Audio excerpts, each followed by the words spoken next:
Yo, what's going on, everybody? It is your boy Potential Unleashed. I am back with another reaction. This is One Piece episode 1075. Really excited about it. Been recording One Piece live action stuff all day, so cherry on top is me reacting to this episode. In the last one, we saw Luffy versus Kaido, probably the best choreography and the best interaction between the two. Really excited for what episode will follow, which is this one. Hopefully they do just as good as the last one. But if you guys enjoy regular anime content, make sure you guys like the video, subscribe to the channel, and hit the notification bell so you guys never miss out on a new video. With that in mind, my name is Potential Unleashed, and let's get into reaction.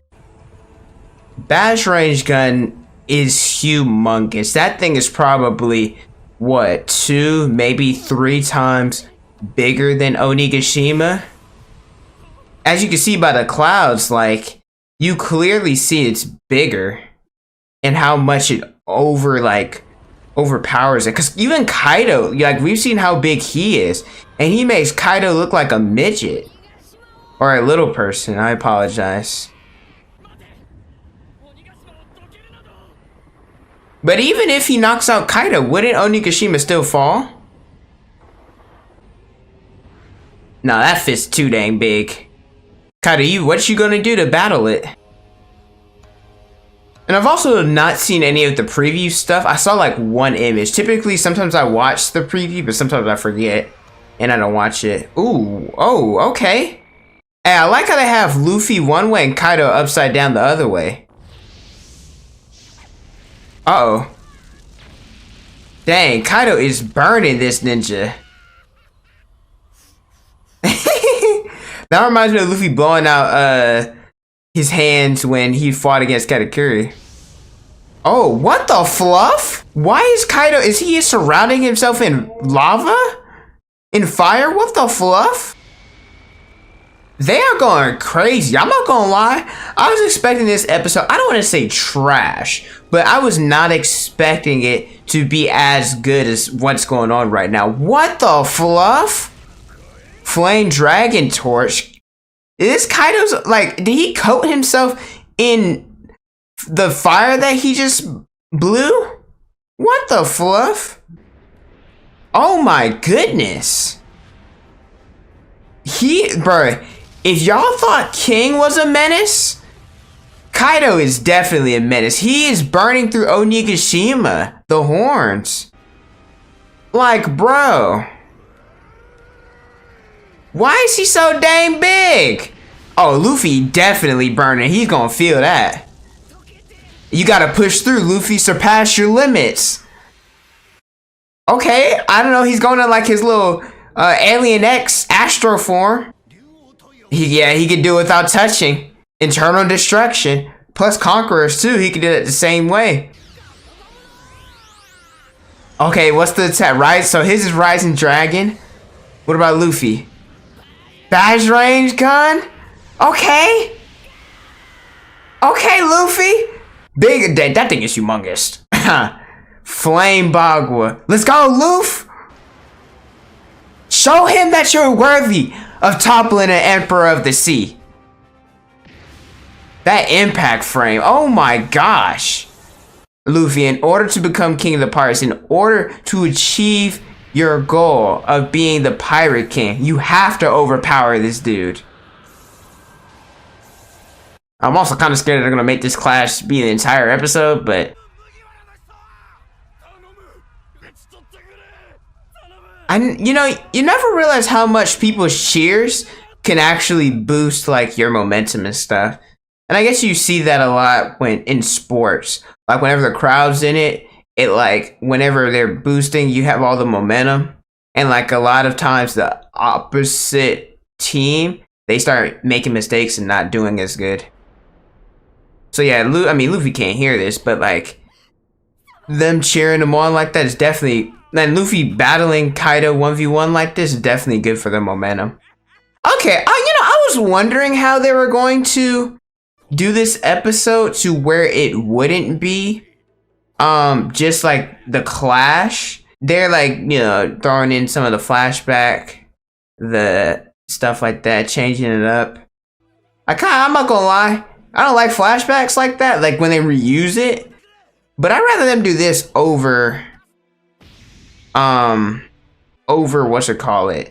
like a drawn out clash. And not all of this is like, some of this stuff was in the manga, but like the reuse of them like running away from Kaido, you know. I know Toki's death was hard for a lot of people, especially Oden was already gone, the retainers, and then Toki too. It's like, bro, what the fluff? I cannot. I know he's burning right now with with Hiyori. I cannot wait till this ninja dies. I cannot. There's a lot of characters I don't like because like, and sometimes they're meant to be not liked. I know. I can't think of him off the top of my head, but which is funny because I don't like him. Spandam, yeah, he's up there. Orochi.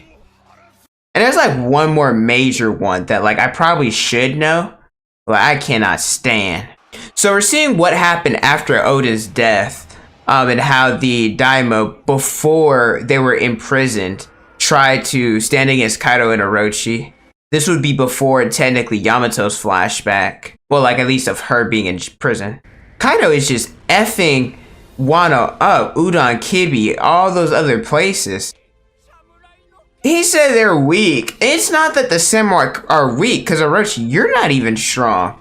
You just have somebody with a lot of muscle that can do the work for you. But I don't like the fact that Orochi's a front runner. When everything's good, he's sitting here happy and, you know, talking his ish. But when things are bad, he's cowering and ain't really talking. I said, you talking all this ish for somebody that ain't doing anything yourself. It's kind of like when people are in prison or something like that, or like captured in bondage, and people try to act tough when they're up, like when they can't fight back. They want to start swinging, then they want to start hitting people. And we just got the eye catcher. We're really halfway through the episode. Let's not push past the fact. I know that we're cutting away from Bajrang's gun and Kaido's flame Bagua thing, but let's not slide over the fact that they've done a really good job with the animation this episode and the coloring, the choreography, all that stuff, the direction. I wonder how long someone could be a slave.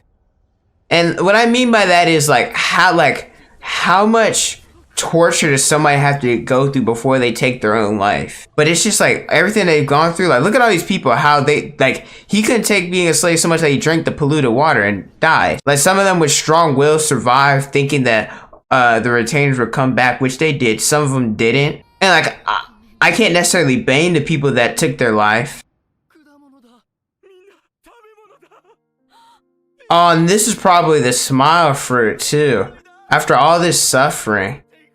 And like, that's so fluffed. Like the fact that they were so hungry, and granted they didn't know about it, but they were so hungry that they ate these fruits that take away their ability to express all emotion but smiling. They, even if they swim, like they're in the water, they can't swim anymore. Like that's so fluffed. I remember there were so many theories about Chopper staying back and like trying to cure the smile fruit.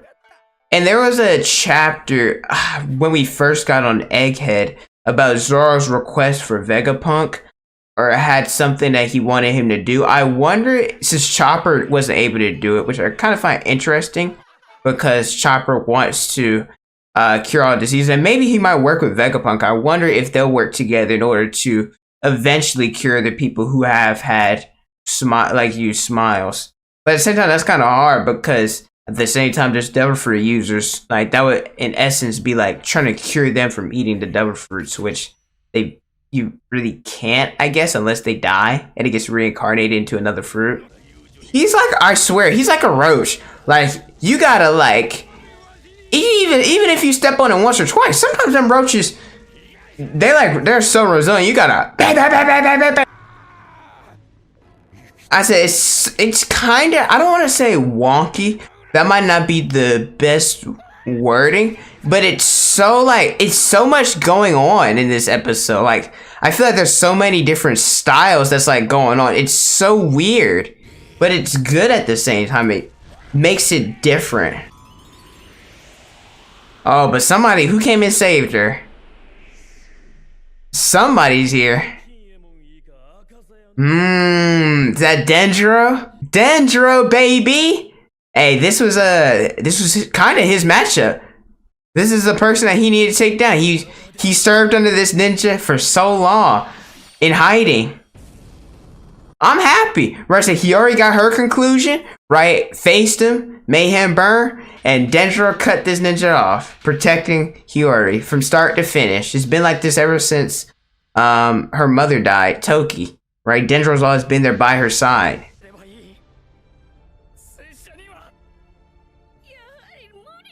Man, I don't like this. We didn't already had last episode how he had his internal struggle. That was last episode's thing. This ain't this one. It's like, shut the fluff up. Let's go, Momo. Finally.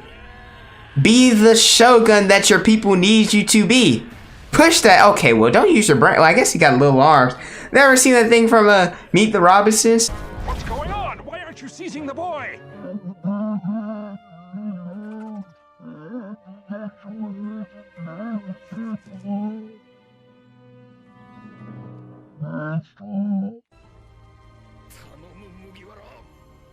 It's not gonna get the credit that it deserves because it's not really flashy like the last one. But this has been a pretty good episode.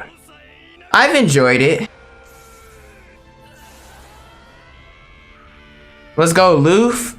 Alright, to be continued. So the final episode is definitely gonna be that conclusion. I'm not gonna lie, whenever I see, like, now that we're getting, like, we ain't had an intro in so long, anytime I see, like, that there's stuff in the back, I'm like, oh, there might be something at the end, but I don't know why it's to be continued. Like, they did be pump faking me. But yeah, this was a pretty decent episode. Like I said, it's not as flashy as other ones. I mean, the animation was good, but in terms of, like, fighting or anything, like 1062, 74, 61, it's not gonna be on those levels. It just isn't, but it was still really impactful. I enjoyed my time watching it. Let me know how you guys feel about this episode in the comment section below. Thank you guys so much for watching. Don't forget to like, comment, and subscribe. Hit the notification bell so you guys never miss out on a new video. Follow me on Instagram, Twitter, and TikTok is on the screen and in the description below. Thank you guys so much for watching, and don't forget to unleash your potential.